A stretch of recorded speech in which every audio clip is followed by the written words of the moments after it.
if I told you take any of the edge rushers that are in the NFL right now and get them at 22 years old on a rookie deal, you would take Aaron Donald, TJ Watt, you would take all of the premier edge rushers, every single one of them, and number 2 overall. You wouldn't hesitate. You wouldn't hesitate to get a quarterback. You would hesitate to take a safety. You wouldn't take Mika Fitzpatrick at number 2 overall. You wouldn't take Jesse Bates at number 2 overall. You wouldn't take Antoine Winfield Jr. at number 2 overall. Welcome to the NFL. Kyle Hamilton, everybody. Ladies and gentlemen, a phenomenal prospect at the safety position. One of the better safeties to come out of the draft in a long time. I think a lot of people are excited about him, as they should be. Having said that, let's deep dive into the history of the number 2 overall pick in the NFL draft. Now, in franchise history, in the Super Bowl era, the Lions have held the number 2 overall pick 3 times. It's resulted in Charles Rogers, bust, Calvin Johnson, and Ndamukong Suh. Very good picks. I could argue franchise-changing picks at the time. So the Lions are maybe due for another franchise-changing player. Now, is that a quarterback? Well, no, I don't think they're taking a quarterback. I don't think there's a quarterback in this class that you can justify the number 2 overall pick with, so I'll leave that there. But let's understand, let's just look at the NFL, the draft, since the year 2000. We've had 21 drafts. 12 of the 21 players selected at number 2 overall are what I would identify as hits, home runs. They worked out. They panned out in the NFL. They were very good players, Pro Bowlers, All-Pro, Super Bowl champions. Which means, on April 28th, the Detroit Lions have a 57.5% chance of hitting on the number 2 overall pick. It also means that the Detroit Lions on April 28th have a 42.5% chance of missing on the number 2 overall pick. And my friends, what that means is welcome to the NFL. League's hard. Winning's hard. Drafting the right guy is hard. If everybody knew how to draft a quarterback, the whole league would have a quarterback right now. There's no 1 + 1 = 2 in the NFL. It doesn't.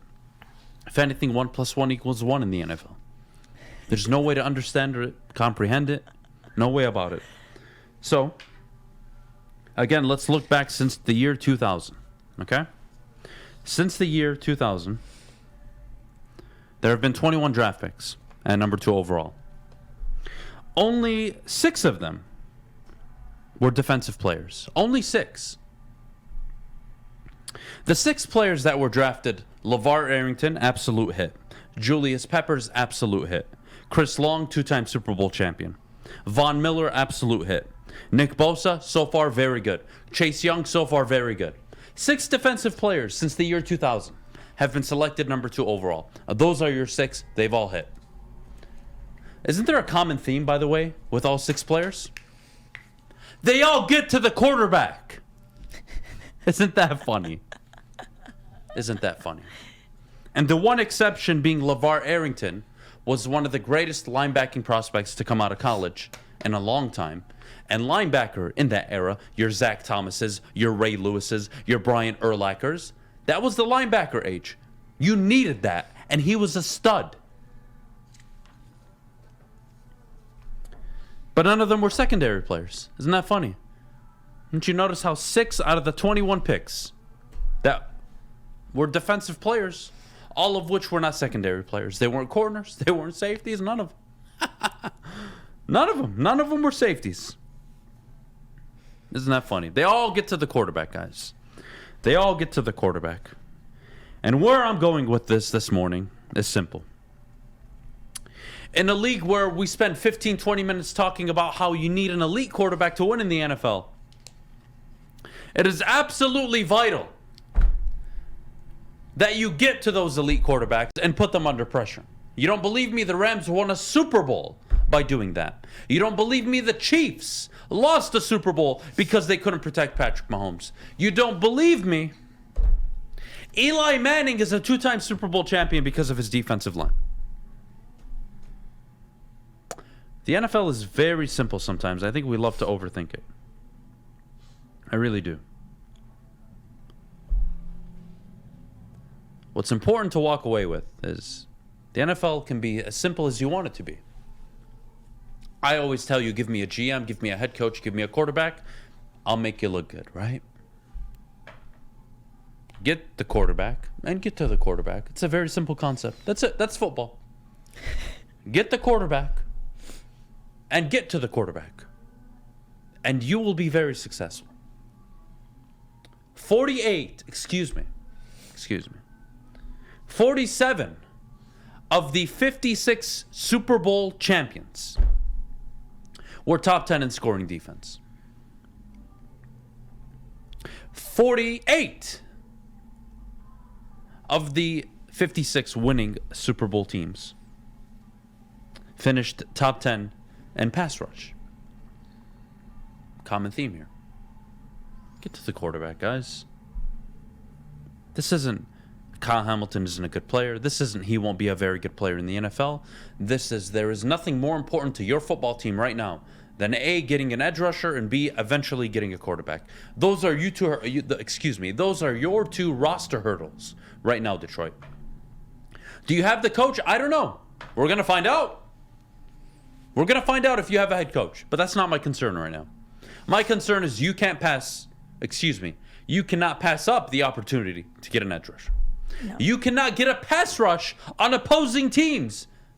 You've been bottom of the league for almost 8 straight years now. You've been one of the worst at it. And the last time you had a pass rush, you were 11-5 football team. You had Ezekiel Ansah. You had a good linebacking core. You had good interior alignment. League's not hard. League is not hard. And yeah, hindsight 2020, I think everybody would have loved Ed Reed over Joey Harrington. You take a quarterback at number 3, guys. And if you're Matt Millen, you're taking Joey Harrington. And if I'm in that position, I'm taking the quarterback. Because the Lions didn't have a quarterback and they needed a franchise quarterback. Why is this so hard for you guys to understand? And I would rather you miss taking a quarterback at number 2 than you miss taking a goddamn safety. And what's the ceiling, guys? Kyle Hamilton in 5 years. His 5 years of his rookie deal, he's all-pro 3 times. What does that do for your football team?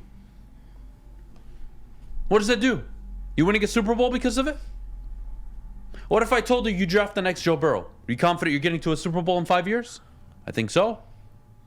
If I told you could redraft Matthew Stafford all those years ago in this draft. If I gave you any elite quarterback in today's NFL as a rookie tomorrow, you would take it. If I told you give you any of the safeties and number 2 overall right now, you wouldn't do it in the NFL. If I told you take any of the edge rushers that are in the NFL right now and get them at 22 years old on a rookie deal, you would take Aaron Donald, TJ Watt. You would take all the premier edge rushers, every single one of them, and number 2 overall. You wouldn't hesitate. You wouldn't hesitate to get a quarterback.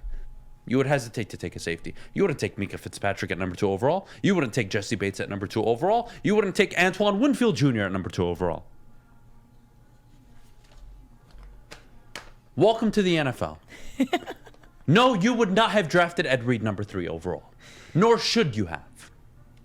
You needed a franchise quarterback. You missed on him. And you drafted him to a coach that didn't want him and didn't believe in him. That's why he failed. Because you had an incompetent front office. That's why he failed. Where do you go is everything in the NFL for the quarterback. Don't believe me? Lamar Jackson goes to the Cleveland Browns. He's a failure. Lamar Jackson goes to the Ravens. They go all in on him.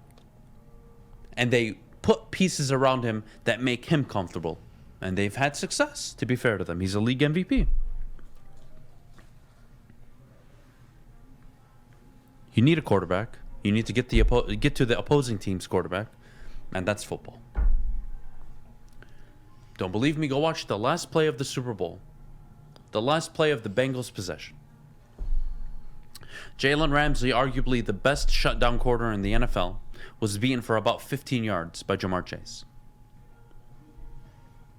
Joe Burrow could have easily thrown that ball had Aaron Donald not been there, ready to rip his head off. And they would have won the Super Bowl. They got to the quarterback. when they needed to. And they did, and they won the Super Bowl because of it. The Broncos won the Super Bowl against the Cam Newton Panthers because they got to Cam Newton all the time. That's why. That's why you win. It's a team game. But there are certain positions that you just need. And there are two positions that if you told me I could have a fantasy draft, right? Fantasy. And I was able to take 3 players of my choice in NFL history, I would go in this order. Quarterback, I would go for an elite rusher and then a wide receiver. Those are my 3. Or a left tackle. Wide receiver to left tackle. Depends what era I'm playing in. If I'm playing in the late 90s, early 2000s, I'm probably going for the left tackle and easily an edge rusher. Today's NFL, left tackle is so important.